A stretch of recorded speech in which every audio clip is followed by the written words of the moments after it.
Welcome to the Tech Egg. Don't get scrambled. Enjoy the video. You start by confirming your Android version and which launcher you use. This matters because settings vary. Once done, open Settings and go straight to Apps or Notifications. Do not search elsewhere. Then find and tap your launcher app. It may be called Home, One UI Home, or Pixel Launcher, so you can change its notification and add permissions.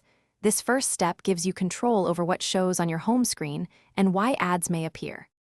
Next, you'll disable the ad sources. Open the launcher's notifications and toggle off categories labeled Promotions, Suggestions, or Offers. This blocks in-home suggestions. Make sure to check app permissions and revoke options like Display over other apps if they show intrusive banners. Also, go to Google Settings, right arrow Ads, and opt out of ad personalization. This reduces targeted suggestions. By changing both launcher and finally, restart your phone so all changes fully apply. Then inspect the home screen to confirm ads are gone. If you still see promotions, clear the launcher app's cache and data, or consider switching temporarily to a reputable third-party launcher to test. Make sure to scan for unwanted apps and uninstall any suspicious packages. Malicious or adware apps can re-enable ads.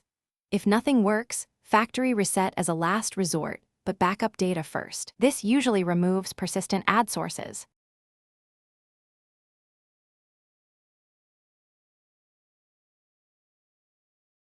Thanks for watching. Consider subscribing if I helped unscramble your problems.